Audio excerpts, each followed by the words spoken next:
plain and simple in terms of the vaccination locations. There is the National Stadium, there is the health centres across the island. However, to utilize the services at the health centres, you must make an appointment. And today, you can also, your vaccination is also available at Sam's from 12 until 3. So good morning to our radio listeners. Again, I want to say thank you and welcome to those of you that has just joined us on television. That's GBN Channel 7 and Channel 11, Channel 20. If you are on cable, or if you're following us, you're joining us via the World Wide Web at www.gbn.gd, or you're following us via our Facebook feed or YouTube channel. Again, we say thank you, good morning, and welcome to the program. I know for most of you, it's probably an unusual sight. Yes, you probably have not seen the studio that was occupied like this in quite a while. Yeah, it's part of the transitionary process as we go back to life as normal. But what is normal? It's a different story. But that's not for today. So my guest this morning, it's members from the drug squad of the Royal Grenada Police Force, Inspector Cummins and Corporal Jones. Gentlemen, good morning and welcome to the program. How are you? Good morning. Thank you for having us. Good morning. Thank you for having us as well, and the listening public and the viewing public. We know the role of the Royal Grenada Police Force: to protect, to serve, to be a friend to the community, and their different arms. It's not very often we get to talk to members of the drug squad. The drug squad almost seems to be like the Navy SEALs. Yeah, the hidden ones. You don't get to. Those boys always on some undercover mission. You know, traffic will tell us what they're doing. Everybody else tells us what they're doing. But drug squad, not very often you get to meet and mingle with them. So if I were to ask you, what is the role, the day-to-day role and function, gentlemen, your day-to-day role and functions as members of the drug squad, Inspector Cummins? Well, the first thing I must say, again, morning to the listening public and the viewing public. The drug squad is part of the RGPF, as we are aware, and our role and function is a twofold one. We are involved in all drug investigation in Grenada, throughout Grenada, Carriacou and Petit Martinique. And we are responsible for all drug activities in Grenada. Mm-hmm. So we stage various operations, seizure of drugs, etc., on the island of Grenada. We do investigation, drug investigation as it relates to all aspects of drugs in Grenada. Whether it's cocaine, marijuana, ecstasy, just name it, we are responsible for the drug activities. What would you say, because in terms of the growing trend, society as it evolves, we're becoming a much more open, inclusive society. We're recognizing that we now have to deal with the external influences, Corporal Jones. And so we grew up, we hearing about cocaine and as I said, the ganja, the marijuana, and we assume that that's all that there is to it. But as you said, Corporal, your daily line of work goes way beyond that. Let's talk about what is trending in terms of, because we're noticing more and more, and maybe you would have the stats. What can you tell us as it relates to the drug situation on island? Is it something that is spiraling out of control? Have you seen certain trends in more recent times? And what are some of the drugs that seem to be the drugs of choice or use on the island? So I'm happy you asked, because before me is some statistics that we are prepared to share with you and with the public. For instance, in 2017, we've had 1,437 kilograms of marijuana seized. In 2018, we had 4,178 kilograms. In 2019, we had 2,723 kilograms. In 2020, last year, we had 2,234 kilograms seized. To date, we're at 925 kilograms seized. So what? The figures as it is. Put it in layman terms, street terms. Paint a picture for me. So in street terms, we're seeing that in 2018 we had the highest seizure of marijuana. That's in 2018. That's 2018. Right after that would be 2019, and then followed by 2020. And so what? So there seem to be figures going up, going down. Yes. What is responsible for that? Well, a number of things can be responsible for that, including external trends. For instance, if we have our partners, let's say in Trinidad and in St. Vincent, doing more effective work at the border, that would directly affect how much drugs actually come into our country, and then by virtue of that, how much we seize. Right. Let me ask you, because there's always a question people normally would ask. You hear that the drug squad, they seize corporal a certain amount of drugs and all of that, and the question always begs to be asked is whether or not, let's say marijuana, in particular, we can ask it because I mean things like cocaine, obviously it's on the other side, right? That's what's up. But let's talk with the marijuana because there seems to be this growing acceptance when it comes to marijuana, and there's always the ongoing conversation, decriminalize, well, maybe a little for recreational purposes, and it's a conversation that goes both ways. Mm-hmm. Some say, well, the argument is, well, if we do this, they should alleviate that. But you guys are that on the ground. You've seen it, you have your feet on the ground, you've seen the effects. Talk to us, literally tell us, what is the impact, gentlemen, that you see from a law enforcement perspective that the drugs is having on our society and our young people? Well, marijuana is a prevalent drug that is being used in Grenada. From all statistics, we reveal that at this point in time, the situation is that let us look at it from twofold angle. Mm-hmm. The misuse of it, which is the prevalence of the drugs itself, and two, how we are the persons that will try to minimize certain use of that drugs itself. From the statistics, as I said, for the last year, we had a drop in that because of COVID. I may say COVID, because most of the marijuana that comes, what is in Grenada per se, is more imported. It comes from St. Vincent and other islands maybe. So there is a drop based on the statistics. In 2018, there was this spike because there was a lot of influx. The situation as it stands now, we realize that the young people, those who are in school, maybe college and so, have been using this drug very often. What we intend to do is to educate the public more as to the use of it. Yes, there is a conversation about legalization, criminalization, and stuff like that, decriminalization. But at this point in time, marijuana is illegal. So we have to open this conversation from a drug squad point to assist the general public. How can we the do's and the don't as it relates to the use of the drugs. The trend, yes, there is a trend. The trend is more the young people side of it that is used this more prevalent, and that's the troubling factor. We do find, based on we on the ground, find that this drug in itself may cause a lot of violence among the youths, and that is no doubt about it. There is violence among the youths. Most of the persons from, again, statistics will show that the drugs and the marijuana and the alcohol, when you drink both of them, it gives you a different atmosphere in your mind.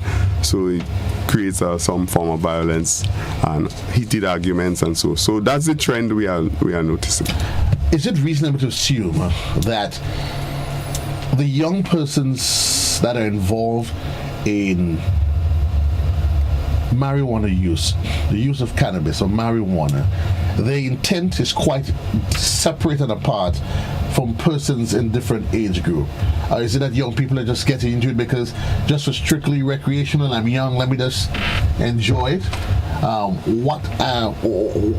What are you seeing? Good. Well, it can be a combination of the both factors that you mentioned. But I would like to place emphasis on the deterrence rather than merely pointing out what the trend may be. There is a study that showed that the teenager who's exposed to the use of marijuana, especially through smoking, he or she loses on average 8.5 points, that's IQ points, by the time they reach adulthood. That to me is quite concerning, and that study is done by the Proceedings of the National Academy of Science USA. So there I see that we have a problem. If we are to invest in our youth, as we should be investing, if parents are doing what they're supposed to be doing, that would be an obvious red flag. An alarm. And let's just break it down, because we don't want to miss anybody in any part of this conversation. So we're looking at the age group, and they're losing how much IQ points? On average, 5.8. And your IQ has to be your mental capacity, your ability to reason. Your reason. So it means with the increasing use in any society where there's the increasing use of cannabis, it means you have a growing population that's literally losing their upstairs. Literally, that's the case. Put in layman's terms, it limits the ability to reason, to that cognitive side of them. Right. That's what they're losing. Right, and that's the brain that's exposed to the use before 21 years. And that's what we see the trend, that more and more young people are getting involved. That's what we're seeing, and we're actually seeing this on a day-to-day basis. I'll give you an instance. We would stop and ask a user his name, and he would linger approximately 5-6 seconds before he can actually come up with a cognitive response to say his name. No, that's not true, officer. The man just didn't answer because you feared the police. That is very true, and that happened more than once. And once they give him some time and the drug wears out, then they would explain to us that that's the reason why they were taking so long to come up with a name. I mean, it's frightening. We understand that there's a conversation around decriminalization. We understand that there's a legitimate conversation. But my personal concern is our youth and their exposure to the drug before the age 21.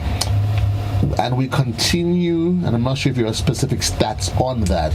I mean, every day you hear of some violent act taking place. Just over the weekend, and I'm not saying that it was directly drug related, but more and more there is increasing occasions of violent acts being perpetrated, interestingly, by young people. Years ago, when you heard of a fight, it was two old men that probably take a too little oil, and they fight over a pound of crackers, a pack of crackers, and some corned beef, some nonsense.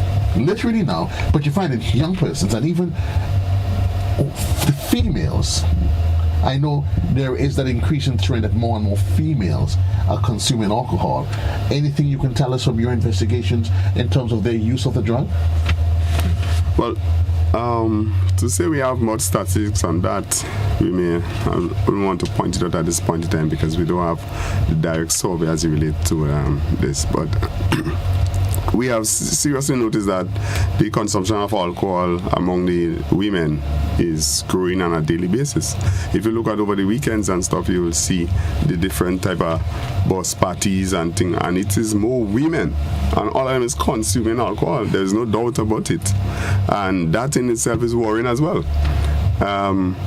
Yes, everybody have a social life, but how does we incorporate that social life with your personal life in terms of your development process? and it's worrying. I don't know if you have seen it.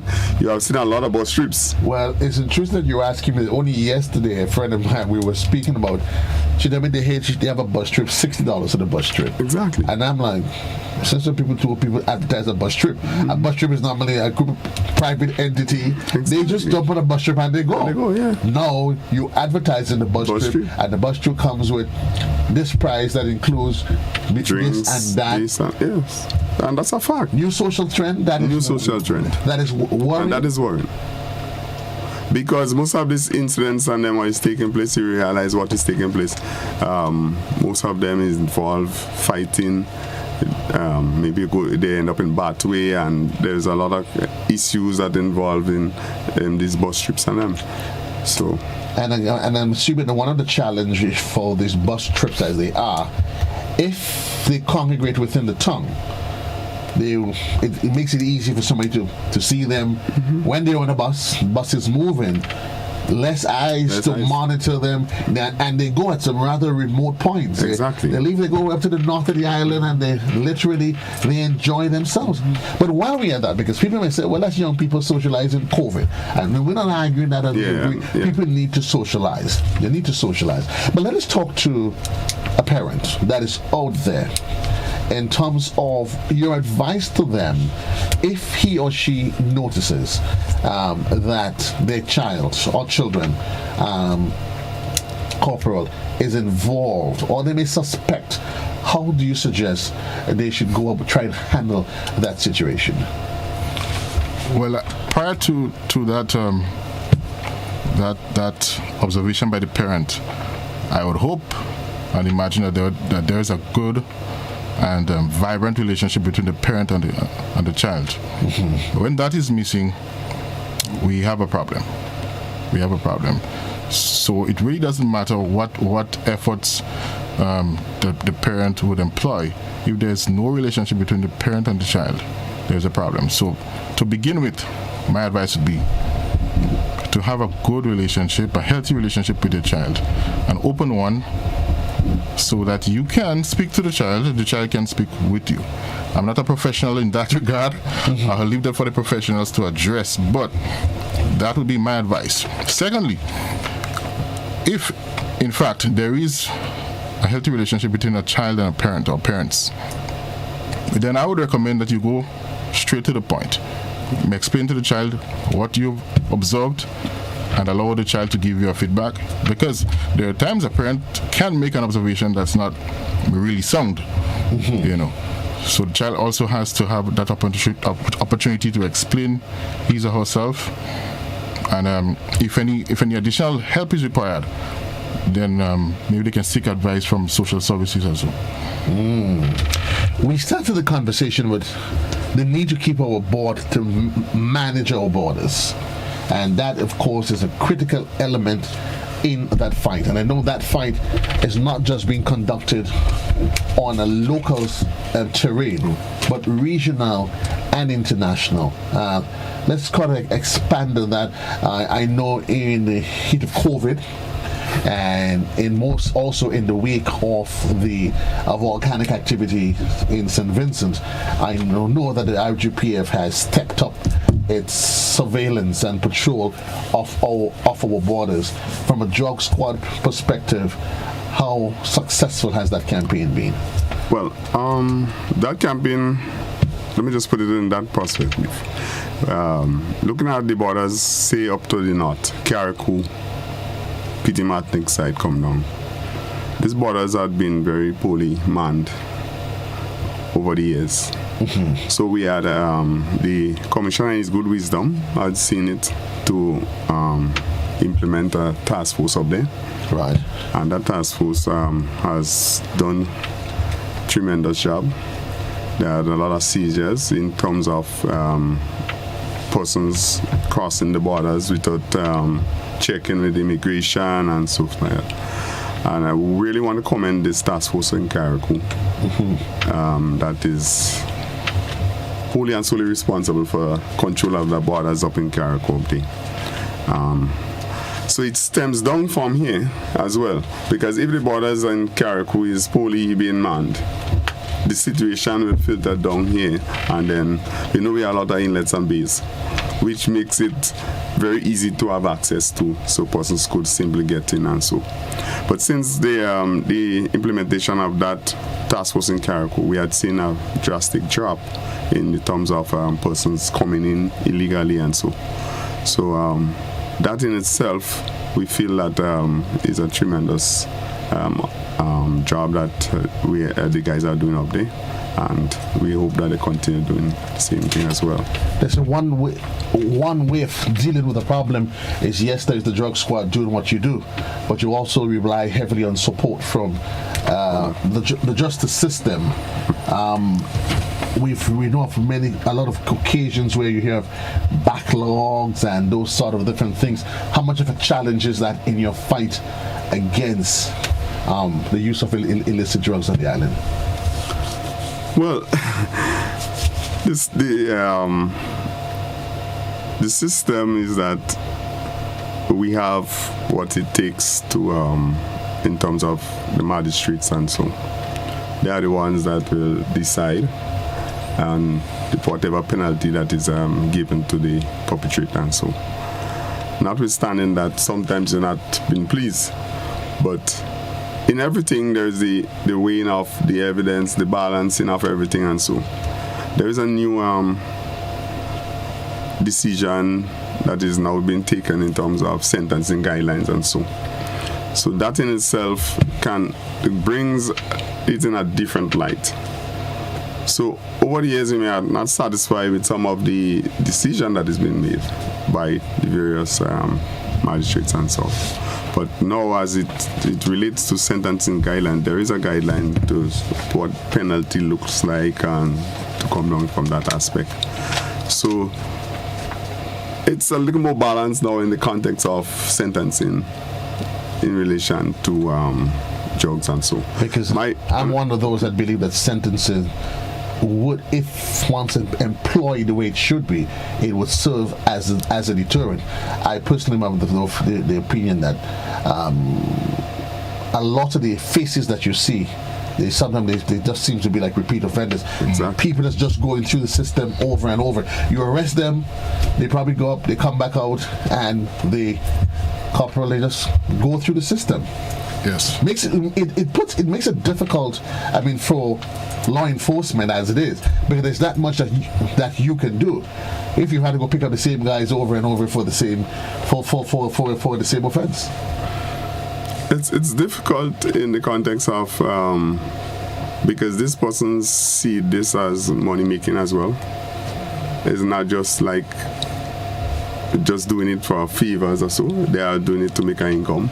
So they feel that the easy way to do it is to peddle drugs and so. And I think that is one of the most fundamental things in all the repeated persons and so forth. So that's in that context, you may say you're always seeing certain persons always being arrested by the drug squad or even the RGPF by extension. So we can make the connection that what we're seeing as a depressed economic situation, it serves as a direct factor as to the rise and increase in the use of the drugs?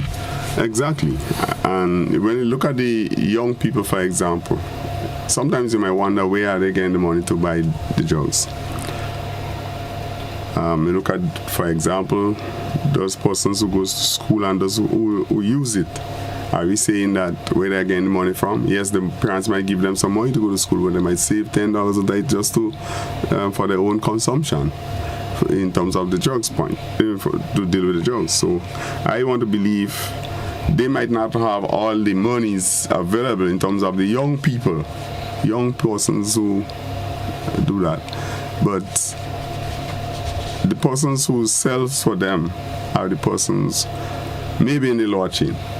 And I'm happy that you mentioned that they're in the lower chain, because I wanted us to get into that, and I didn't want to knock you guys too much in the head, but I'm happy that you initiated it, because very often the argument that you hear, and you sometimes you can't help but say, Corporal, but for this it seems almost inarguable that when you make an arrest, you pick up the guys at the end of the food chain, right, and not necessarily the folks at the top.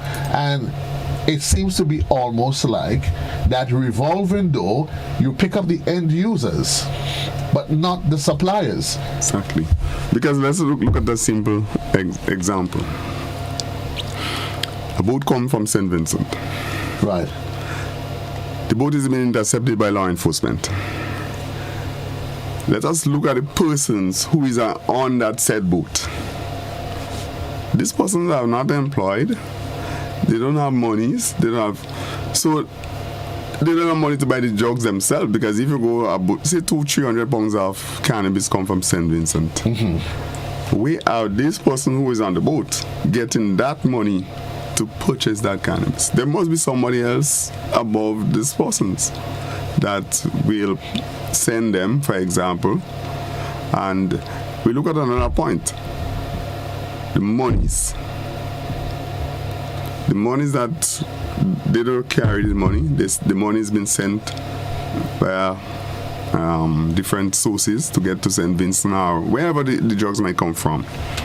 So that in itself, they don't have no dealings to do with the money, for example. They just maybe contracted and say, okay, go and pick up this for me and come back. So this is the drugs business, or the drug situation as this. I mean, sometimes we don't want to refer to it as a business, but they treat it that way, corporal. Exactly. It seems to be a well-established network operation. Exactly.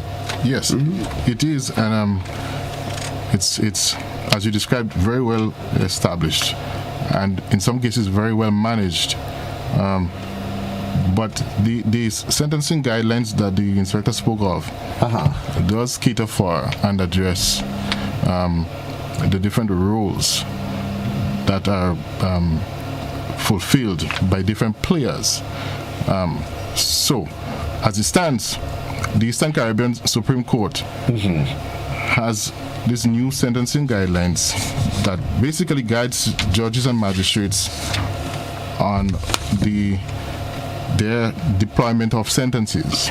Right. The first thing they look at is the quantity of the drugs involved. And there are 4 categories, right?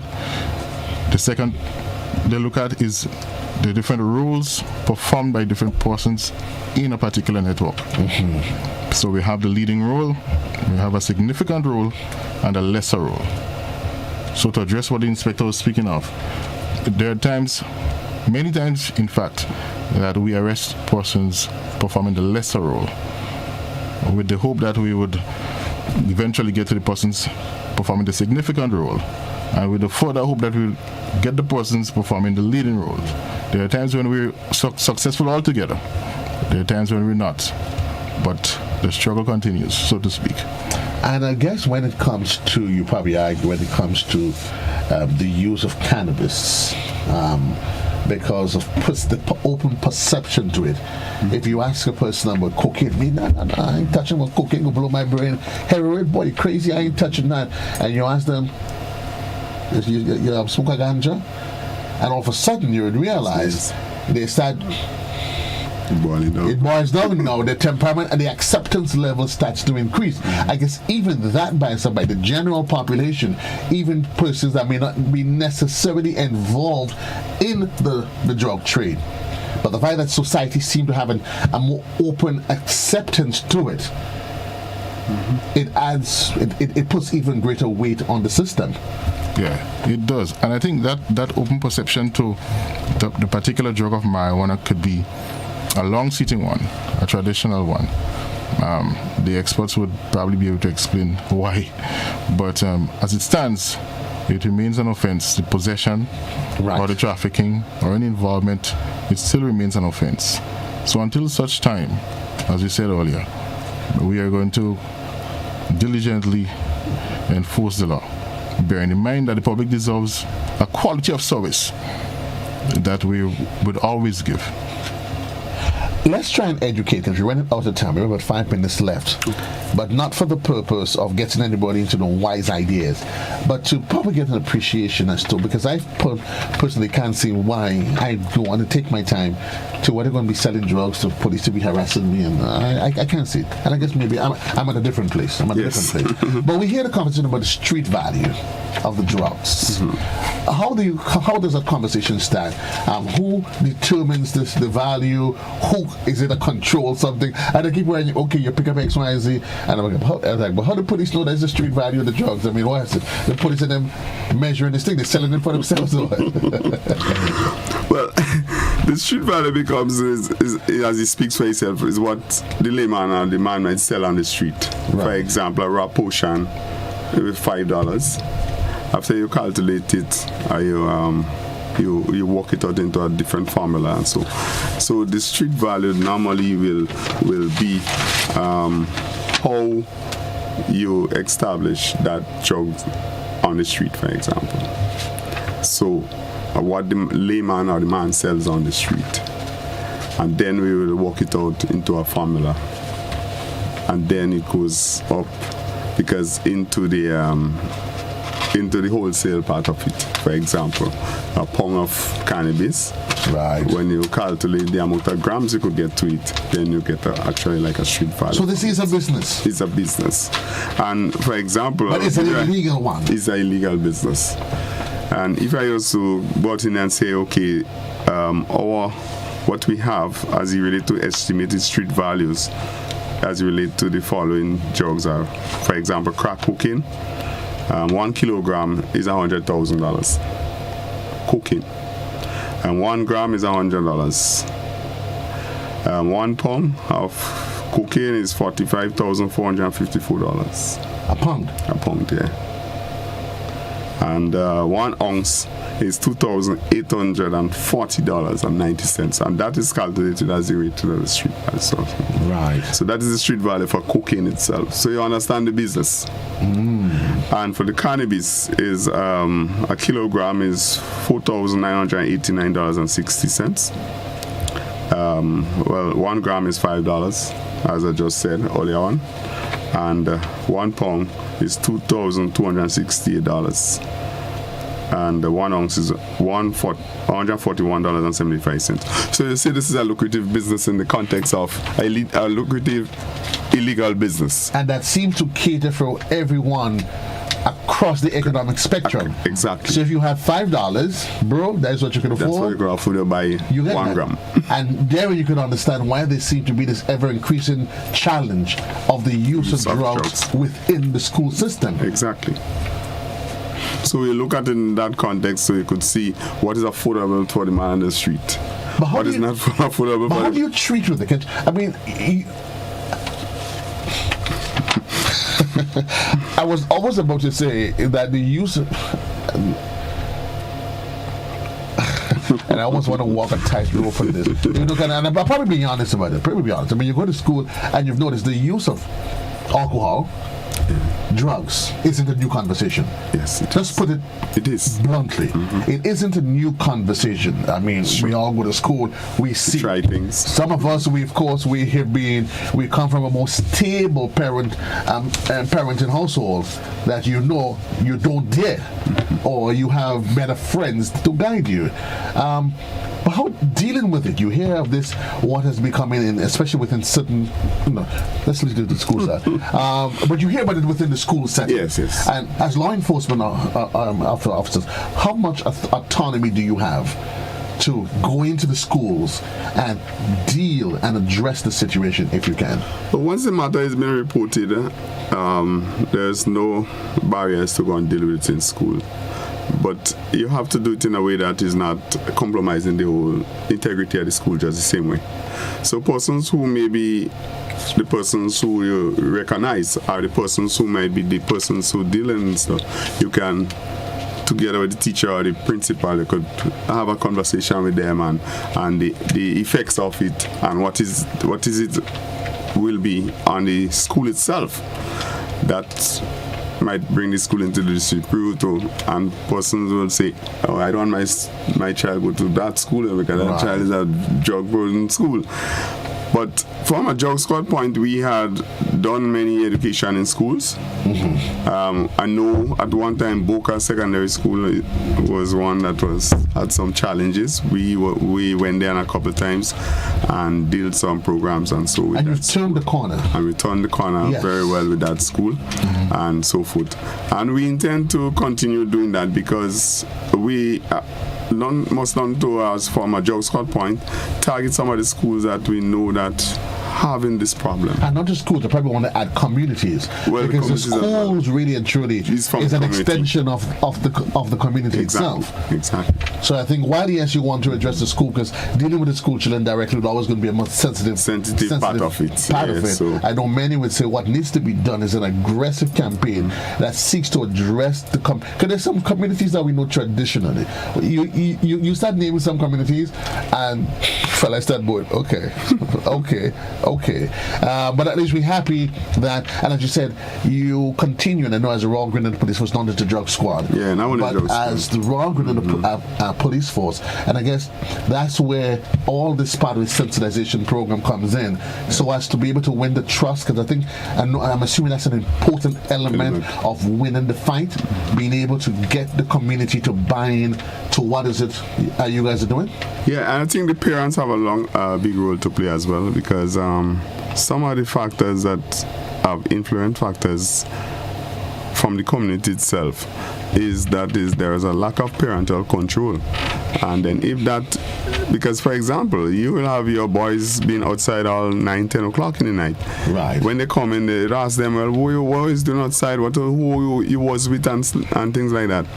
But that in itself, we have to have much more conversation with our kids as it relates to because there are some communities, trust me, it's very hard to deal with in the context of the behavior of some of the young people in that community. And when you look at the drugs itself that is peddling within the own environment of that community, it makes it difficult even for law enforcement to deal with it from the avenues of speaking to the community as it relates to the effects of that. Because as you said, it's an established business, and it now becomes a way of life for them. Right. So to take that away from them, obviously, you can naturally see the resistance that they're going to put up. But you make an important point, and I think Corporal Jones, you hinted to that again, and it comes back to dealing with the issue of illicit drug use. It has to be a multi-pronged approach. There's the law enforcement, the media, the church, community. Yeah. It has to be a hands-on approach.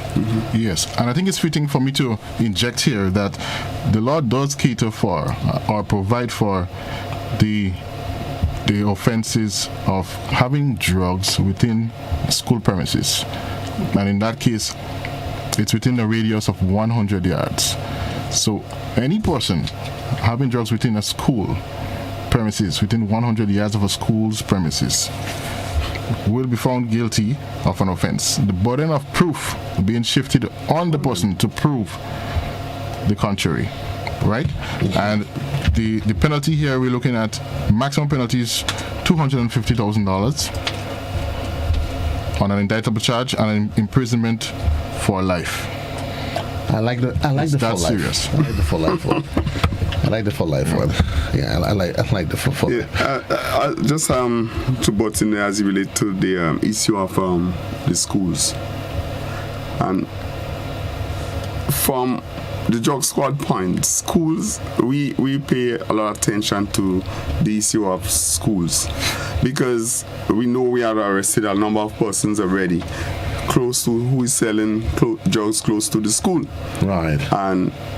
And then you will see certain students going in and out. So we have done our own investigation and realized, no, this is something that is very serious. And if you realize the penalty that is being exhibited there is heavy. It's indeed a serious conversation that needs to be continued on an ongoing basis. But for the purpose of time, it's 5 minutes onto the hour. We have to leave it there. Thank you very much, Inspector Cummins and Corporal Jones of the Drug Squad, and by extension, Royal Grenada Police Force. Thank you very much. Looking forward for us having more of this sort of engagements, and probably not just within here, but taking it maybe you could further into the community. 5 minutes on to the hour of 12 o'clock. Remind you, this is the sound of Classic 105.5 and 105.9, and GBN Television. For those of you that's in television, we send you back to Master Control for your regular programming. For those of you that's on radio, reminding you at the top of the hour is going to be the midday edition, a production of our News and Current Affairs Department, and certainly we want you to remain tuned to Classic for today, Tuesday. Peace and love. JC loves you. I always encourage you to live life and love life. Treat each day as though it's your last day on planet Earth. You sleep, you wake, you realize you're still here. You start living all over again. And JC loves you. We do this all over again tomorrow, the good Lord's willing, when we meet on the mid-morning right here on Classic.